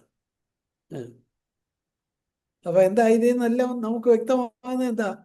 നമ്മള് ഇവിടെ അന്യരും പരദേശികളുമാണ്. നമ്മുടെ ഭൂതകാലത്തിൽ നമ്മളെ ഈ ലോകത്ത് നിന്ന് മാറ്റി, അവിടെ നമ്മൾ അന്യരും പരദേശികളുമായി ഈ ലോകത്തിൽ. ഭാവി കാലത്തിൽ തേജസ്സിൽ വെളിപ്പെടുന്ന കർത്താവിനോടൊപ്പം നമ്മളായിരിക്കും. അന്നും ഈ ലോകത്തോട് നമുക്ക് ബന്ധമില്ല. ഇന്ന് വർത്തമാനകാലത്തിൽ നമ്മൾ ഈ ലോകത്തിലാണ് ജീവിക്കുന്നത്. പക്ഷേ ഞാനിപ്പോൾ ജഡത്തിൽ ജീവിക്കുന്നതോ ദൈവപുത്രങ്കലുള്ള വിശ്വാസത്താലാണ് ജീവിക്കുന്നത് സത്യത്തിൽ ഞാനല്ല, ക്രിസ്തുവാണ് എന്നിൽ ജീവിക്കുന്നത് എന്ന് പറയുമ്പോൾ എൻ്റെ ജീവൻ ക്രിസ്തുവിനോടുകൂടെ മറഞ്ഞിരിക്കുന്നു എന്ന് കൊലോസ്യർ 3-ന്റെ 3-ലും പറഞ്ഞിരിക്കുമ്പോൾ കണ്ടോ? ഇന്ന് വർത്തമാനകാലത്തിലും നമ്മളിവിടെ അന്യരും പരദേശികളുമാണ്. അതുകൊണ്ട് തന്നെ എന്ത് വേണമെന്ന് അവിടെ പറഞ്ഞിരിക്കുന്നു? നമ്മുടെ അന്വേഷണം ഉയരത്തിലുള്ളതായിരിക്കണം. നമ്മുടെ ചിന്ത ഉയരത്തിലുള്ള കാര്യങ്ങളെക്കുറിച്ചായിരിക്കണം. ഇതെല്ലാമാണ് അവിടെ പറയുന്നത്. പ്രിയപ്പെട്ടവരെ, നമ്മുടെ ജീവിതം ആ നിലയിലായിരിക്കുന്നു. നമ്മളെ കണ്ടോ? നമ്മൾ പറഞ്ഞു വന്നത്, നമ്മളിവിടെ അന്യരും പരദേശികളുമാണെന്ന് പറഞ്ഞു വന്നപ്പോൾ ഇത് കേവലം യാദൃച്ഛികമായിട്ട് അങ്ങ് വന്നതല്ല. മറിച്ച് ദൈവത്തിന് നമ്മളെക്കുറിച്ചുള്ള പ്ലാൻ അതാണ്. നമ്മളിവിടെ 70-80 വർഷം ജീവിച്ചെന്നിരിക്കാം, പക്ഷേ നമ്മൾ ഇവിടുത്തുകാരല്ല. നമ്മളെ ഉയരത്തിൽ ഇരുത്തിയിരിക്കുന്നു. ഉയരത്തിൽ ഇരിക്കുമ്പോൾ എന്താ, ഉയരത്തിലിരുന്ന് നോക്കുമ്പോൾ ഇവിടെ താഴെ ഭൂമിയിലുള്ളതൊക്കെ എന്താ, ചെറുതായിട്ട് തോന്നും. നമ്മൾ സത്യത്തിൽ കർത്താവിനോടൊപ്പം വിശ്വാസത്തിൽ ദൈവത്തോടൊപ്പം ഈ ലോകക്കാരല്ലാതെ മാറിയോ ഇല്ലയോ എന്നുള്ളത് എങ്ങനെയാ നമുക്ക് തിരിച്ചറിയാൻ കഴിയുന്നത്? ഈ ലോകത്തിന്റെ മഹത്വം ഒക്കെ നമുക്ക് ചെറുതായിട്ട് തോന്നുന്നുണ്ടെങ്കിൽ നമ്മൾ ഉയരത്തിലിരുന്നാണ് ഈ ലോകത്തെ കാണുന്നത്. അപ്പോ മുകളിലിരുന്ന് കാണുമ്പോൾ ഈ താഴെയുള്ള കാര്യങ്ങൾ ചെറുതായിട്ട് തോന്നും. അതുപോലെ ഇവിടുത്തെ കാര്യങ്ങളിൽ ഒത്തിരി ഏർപ്പെട്ടാൽ അതുകൊണ്ട് ഗുണമില്ല എന്നുള്ളത് നമ്മൾ കണ്ടെത്തും. ഇസ്രായേൽ മക്കളെ കുറിച്ച് നമ്മൾ കാണുന്നുണ്ടല്ലോ, ഏറെ പെറുക്കിയവൻ ഏറെയും കുറെ പെറുക്കിയവന് കുറേയും കണ്ടില്ല. നമ്മൾ ഈ ലോകക്കാരല്ലാതെ അതിനെ മാറി നിന്ന് സ്വർഗത്തിന്റെ ഒരു പേഴ്സ്പെക്റ്റീവിൽ കാര്യങ്ങളെ കാണുമ്പോൾ ഇവിടെ ഈ ലോകക്കാർ വലുതെന്ന് കാണുന്ന പല കാര്യങ്ങളോടും നമുക്ക് അതിനെ ചെറുതായിട്ട് കാണും, നിസ്സാരമായിട്ട് കാണും. അതുപോലെ തന്നെ ആ പെറുക്കി കൂട്ടാനുള്ള ആ മത്സരത്തിൽ നമ്മൾ മറ്റുള്ള ആളുകളോട് കൂടെ കൂടിച്ചേരുകയില്ല. കാര്യം ഇവിടെ ഏറെ പെറുക്കിയവന് ഏറെയും ഇല്ല, കുറെ പെറുക്കിയവന് കുറേയും ഇല്ല. ഇത് വളരെ നിസ്സാരമായ ഒരു കാര്യമാണ്, കുറച്ചു നാളത്തേക്ക് മാത്രമുള്ള ഒന്നാണ് എന്ന് ഇതിന്റെ നിഷ്ഫലത മുകളിൽ നിന്ന് നോക്കുമ്പോഴേ വേണ്ടതുപോലെ കാണുകയുള്ളൂ. ഒരു കാര്യത്തെ ഉയരത്തിൽ നിന്ന് നോക്കുമ്പോഴാണ് അതിനെ വേണ്ടതുപോലെ കാണാൻ ഒക്കുന്നത്. അതുകൊണ്ട് പ്രിയപ്പെട്ടവരെ, ഇവിടെ നമ്മൾ വായിച്ചു, കൊലോസ്യർ 3 നമ്മൾ വായിച്ചു, ഉയരത്തിലുള്ളത് അന്വേഷിപ്പീൻ, ഉയരത്തിലുള്ളത് ചിന്തിപ്പീൻ. ഉയരത്തിലുള്ളത് ചിന്തിക്കുമ്പോൾ, ഉയരത്തിൽ നിന്ന് നോക്കുമ്പോൾ ഈ ലോകത്തിലെ കാര്യങ്ങൾ ചെറുതായിട്ടും നിസ്സാരമായിട്ട് കാണും. ഇത് നമ്മളെ സ്വാർത്ഥതയിൽ നിന്ന് ഒത്തിരി വിടുവിക്കും. സ്വാർത്ഥത എന്താ? ഇന്ന് ഇവിടെ ഉള്ള പലതും ഇതെനിക്കാണ് എന്ന് പറഞ്ഞ ആളുകൾ അതിനെ കൈയടക്കുമ്പോൾ നമ്മൾ ആ മത്സരത്തിൽ നിന്ന് മാറി നിൽക്കും. അപ്പൊ കണ്ടോ, നമ്മൾ ഇതിൽ നിന്ന് മാറി നിൽക്കുന്നുണ്ടോ? ഇതിനെ ചെറുതായിട്ട് കാണുന്നുണ്ടോ? ഈ പെറുക്കി കൂട്ടാനുള്ള ആ മത്സര ഓട്ടത്തിൽ നമ്മൾ മറ്റുള്ളവരോട് ചേർന്ന് മത്സരിക്കാതെ മാറി നിൽക്കുന്നുണ്ടോ? ഇങ്ങനെയൊക്കെയാണെങ്കിൽ നമ്മൾ എന്തുണ്ട്, നമുക്ക് ഉയരത്തിൽ നിന്നുള്ള ഒരു കാഴ്ചപ്പാട് നമ്മൾ നേടിയിട്ടുണ്ട് എന്ന് ഈ കാര്യങ്ങളാണ് തെളിയിക്കുന്നത്. പ്രിയപ്പെട്ടവരെ, നമുക്ക് അങ്ങനെ ഒരു കാഴ്ചപ്പാട് ഉണ്ടോ? നമുക്ക് നമ്മളെ തന്നെ ശോധന ചെയ്യാം. അതുപോലെ ഒട്ടേറെ കാര്യങ്ങൾ പറയാനുണ്ട്. ഞാൻ ഒരു കാര്യം കൂടെ പറഞ്ഞ് എൻ്റെ വാക്കുകളെ അവസാനിപ്പിക്കാം. നമ്മൾ പറഞ്ഞു വന്നത്, നമ്മൾ ഈ ലോകത്ത് പ്രവാസികളും പരദേശികളുമാണെന്നാണ് പറഞ്ഞു വന്നത്. ശരി, അങ്ങനെയാണെങ്കിൽ നമ്മുടെ സ്വന്തം നാട് ഏതാണ്? അത് തീർച്ചയായും നിത്യതയാണ് നമ്മുടെ സ്വന്തം നാട്. അതുകൊണ്ട് തന്നെ ഇവിടെ ഒരു പ്രവാസി ആയിരിക്കുമ്പോൾ നമ്മൾ എന്തോ വേണം? ആ സ്വന്തം നാടിനു വേണ്ടി കാത്തിരിക്കുന്നവരായിരിക്കണം. കണ്ടോ, ഇന്ന് ലോകത്തിലെ സംഭവങ്ങളൊക്കെ കർത്താവിന്റെ രണ്ടാമത്തെ വരവ് ഏറ്റവും ആസന്നമായി എന്ന് വിളിച്ചറിയിക്കുക. കൊലോസ് 1 തെസ്സലോനിക്കർ 4-ാം അധ്യായം നമുക്കറിയാമല്ലോ. 4-ാം അധ്യായത്തിലെ 16 മുതൽ 18 വരെയുള്ള വാക്യങ്ങൾ നമ്മൾ വായിക്കുമ്പോൾ കർത്താവ് താൻ ഗംഭീരനാദത്തോടും പ്രധാന ദൂതന്റെ ശബ്ദത്തോടും ദൈവത്തിന്റെ കാഹളത്തോടും കൂടെ സ്വർഗത്തിൽ നിന്ന് ഇറങ്ങി വരികയും ക്രിസ്തുവിൽ മരിച്ചവർ മുമ്പ് ഉയർത്തെഴുന്നേൽക്കുകയും ചെയ്യും. പിന്നെ ജീവനോടെ ശേഷിക്കുന്ന നാം അവരോട് ഒരുമിച്ച് ആകാശത്തിൽ കർത്താവിനെ എതിരേൽപ്പാൻ മേഘങ്ങളിൽ എടുക്കപ്പെടും. ഇങ്ങനെ നാം എപ്പോഴും കർത്താവിനോട് കൂടെ ഇരിക്കും. ഈ നിത്യതയുടെ ഒരു കാഴ്ചപ്പാട് ഇന്ന് ഈ ലോകത്ത് പ്രവാസികളായിരിക്കുമ്പോൾ തന്നെ നമ്മൾ മനസ്സിൽ സൂക്ഷിക്കണം. എന്നിട്ട് അതിന്റെ 18-ാമത്തെ വാക്യത്തിൽ പൗലോസ് പറയുന്നത്, 1 തെസ്സലോനിക്കർ 4:18, ഈ വചനങ്ങളെ കൊണ്ട് അന്യോന്യം ആശ്വസിപ്പിച്ചുകൊള്ളുവീൻ. അപ്പോൾ ഈ ലോകത്തെ പ്രവാസിയും പരദേശിയുമായിട്ട് നമ്മൾ ആയിരിക്കുമ്പോൾ ഈ ലോകത്തിലെ ഒന്നും കൊണ്ടല്ല നമ്മൾ ആശ്വസിക്കുന്നത്. മറിച്ച് എന്തുകൊണ്ടാ? കർത്താവ് താൻ ഗംഭീരനാദത്തോടും പ്രധാന ദൂതന്റെ ശബ്ദത്തോടും കൂടെ വന്ന് നമ്മളെ നിത്യതയിലാക്കും. കർത്താവിനോടൊപ്പം നമ്മൾ എന്നേക്കും ഇരിക്കും. ഈ വരാൻ പോകുന്ന ഭാഗ്യാവസ്ഥയെ പേർത്തും ഹൃദയത്തിൽ ചിന്തിച്ചും താലോലിച്ചും ഈ വചനങ്ങളെ കൊണ്ട് അന്യോന്യം ആശ്വസിപ്പിക്കണം എന്നാണ് പറഞ്ഞിരിക്കുന്നത്. പ്രിയപ്പെട്ടവരെ, ആ നിലയില് നമ്മള് ദൈവസന്നിധിയില് ഒരു നിത്യതയെക്കുറിച്ചുള്ള ചിന്തയും കാഴ്ചപ്പാടും അതിനായിട്ടുള്ള ഒരുക്കവും നമുക്കുണ്ടെങ്കിലേ നമ്മൾ ഈ ലോകത്തെ അന്യനാടായിട്ട് കണ്ടിട്ടുള്ളൂ. വരാൻ പോകുന്ന ഒരു നാടിനു വേണ്ടി നമ്മൾ ഒരുങ്ങുന്നുള്ളൂ എന്നുള്ള കാര്യം അവിടെ വ്യക്തമാവുകയുള്ളൂ. ഞാന് ഈ നിലയിലെ കർത്താവ് വന്ന് നമ്മളെ സഭയെ ചേർക്കാറായി എന്നാണ് ലോക സംഭവങ്ങൾ വിളിച്ചറിയിക്കുന്നത്. ഏത് നിമിഷവും ആ കാര്യങ്ങൾ സംഭവിക്കാം. ആ കാര്യങ്ങൾ സംഭവിക്കുമ്പോൾ നമ്മള് എന്ത് വേണം? ഈ കാര്യങ്ങളെ കൊണ്ട് ഹൃദയത്തെ ആശ്വസിപ്പിച്ചുകൊള്ളുവീൻ എന്ന് പറയുമ്പോൾ തന്നെ അതിനായിട്ട് ഒരുങ്ങേണ്ട ഒരു ചുമതലയും നമുക്കുണ്ട്. ഒരുങ്ങുക എന്ന് പറയുമ്പോൾ എന്താ? നമ്മൾ നിത്യതയിൽ ചെല്ലുമ്പോൾ, അവിടെ ദൈവസന്നിധി ചെല്ലുമ്പോൾ നമ്മുടെ ജീവിതം അത് എങ്ങനെയായിരുന്നു എന്നതിനൊരു കണക്ക് നമ്മൾ കൊടുക്കേണ്ടതായിട്ടുണ്ട്. ഹല്ലേലൂയ. അങ്ങനെയെങ്കിൽ നമുക്ക് കർത്താവിന്റെ വരവിനായിട്ട് ഒരുങ്ങണം എന്ന് പറയുമ്പോൾ നമുക്ക് ആ നിലയിലൊരു നമ്മുടെ ജീവിതത്തെ നമ്മൾ സൂക്ഷിക്കാനുള്ള ഒരു ഉത്തരവാദിത്വവും അത് നമുക്ക് തരുന്നുണ്ട്. ഫിലിപ്പിയർക്ക് എഴുതിയ ലേഖനം 1-ാം അധ്യായം 10-ാമത്തെ വാക്യം നോക്കുക. കർത്താവിന്റെ വരവിനെ കുറിച്ചുള്ള ഒരു വാക്യമാണ്.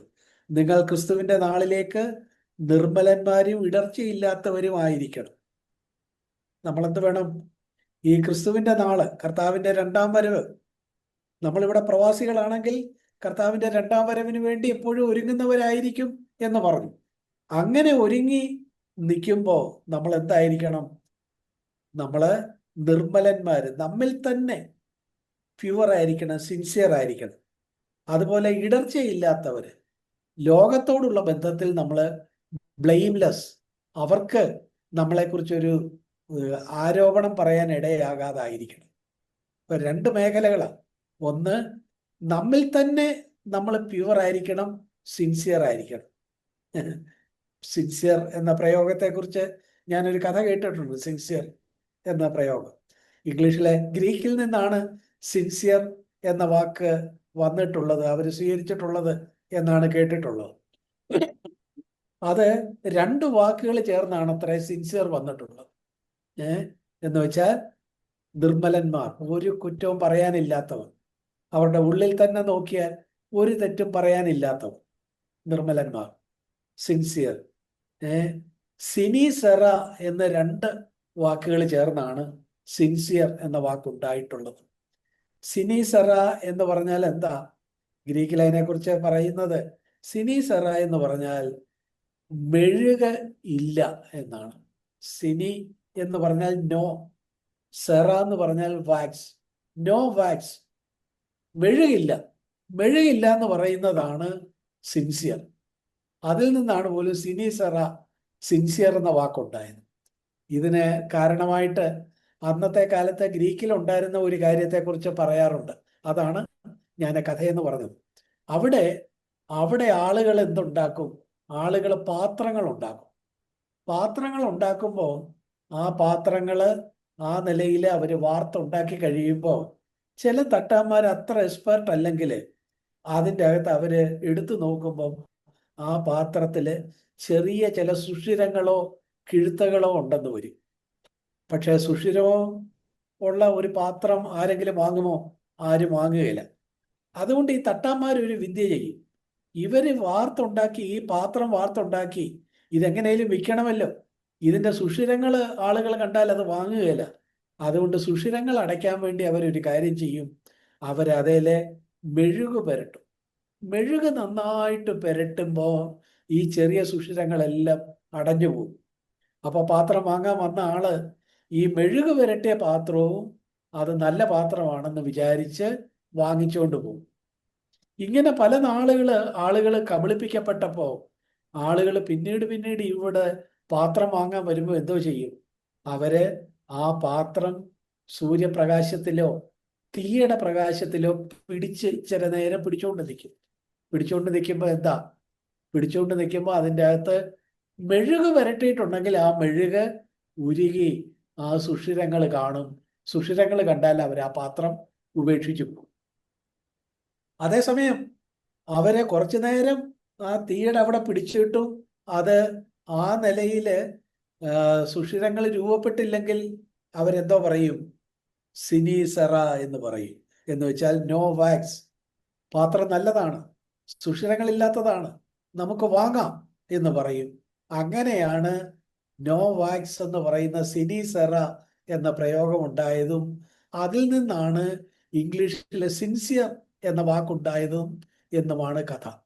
പ്രിയപ്പെട്ടവരെ, കഥ എവിടെ ഇരിക്കട്ടെ, നമ്മളെ സംബന്ധിച്ചിടത്തോളം നമ്മളൊരു വ്യക്തി എന്നുള്ള നിലയിൽ നമ്മൾ ഉള്ളിൽ സിൻസിയർ ആയിരിക്കണം.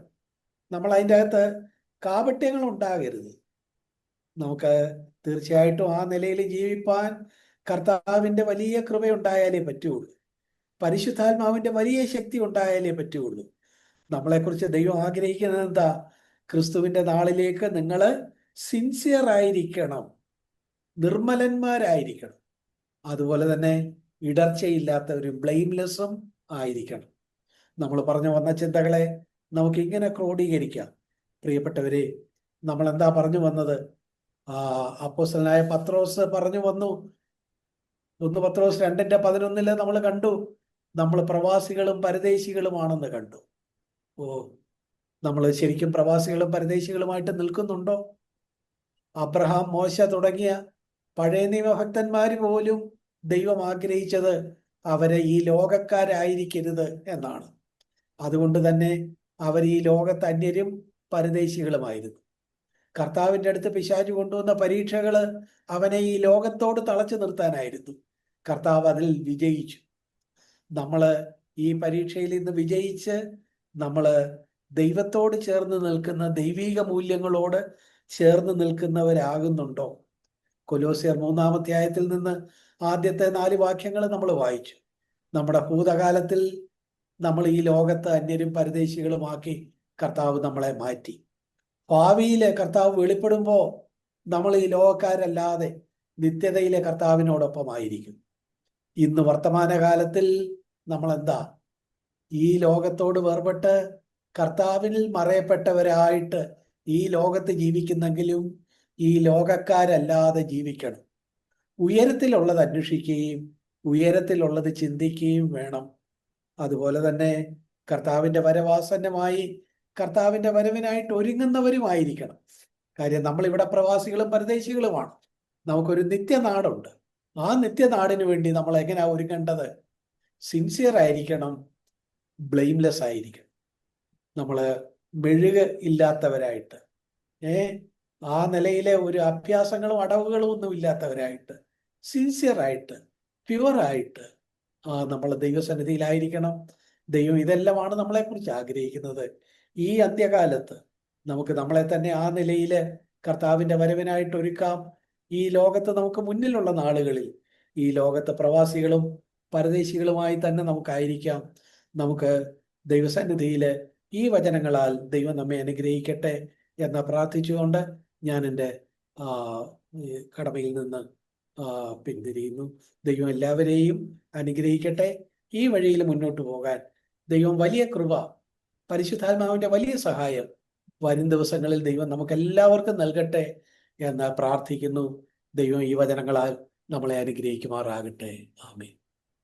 പ്രിയപ്പെട്ടവരെ, നമുക്ക് പ്രാർത്ഥിക്കാം. നമുക്ക് ഇന്ന് ദൈവസന്നിധിയിൽ നമ്മളായിരുന്നപ്പോൾ നമ്മൾ എന്താ ചിന്തിച്ചത്? കർത്താവിൻ്റെ വരവ് ഏറ്റവും അടുത്തു. ലോക സംഭവങ്ങൾ അതാണ് വിളിച്ചറിയിക്കുന്നത്. നമ്മുടെ ക്രിസ്തീയ ജീവിതത്തിൻ്റെ തുടക്കത്തിൽ നമ്മൾ ഈ ലോകത്തോട് വേർപെട്ടവരും ഇവിടെ പ്രവാസികളും പരദേശികളുമായിട്ട് ജീവിച്ചു. പക്ഷേ നാളുകൾ കടന്നു പോകെ നമ്മൾ പതുക്കെ ഈ ലോകത്തിൻ്റെ ഭാഗമായിട്ട് മാറുന്നുണ്ടോ? മാറരുത്. നമ്മൾ അവസാനം വരെ പ്രവാസികളും പരദേശികളുമായിട്ട് തന്നെ നമ്മൾ നിൽക്കണം. ഈ ലോകക്കാരല്ല നമ്മൾ. ഈ ലോകത്തിൽ നിന്ന് മാറി നിൽക്കാനാണ് ദൈവം നമ്മളെ വിളിച്ചിരിക്കുന്നത്. നമ്മൾ ദൈവം മുമ്പാകെ ആ നിലയിൽ ഒരു അഭ്യാസങ്ങളില്ലാത്തവരെ, ഒരു മെഴുകില്ലാത്തവരായിട്ട്, പ്യുവറായിട്ട്, നിർമ്മലരായിട്ട് ആളുകളുടെ മുമ്പാകെ ബ്ലെയിംലെസ്സും സിൻസിയറുമായിട്ട് നമ്മളായിരിക്കണം. ഇതിനൊക്കെ കർത്താവിൻ്റെ സഹായം ഉണ്ടെങ്കിലേ കഴിയുള്ളൂ. പരിശുദ്ധാത്മാവ് നമ്മെ സഹായിക്കണം.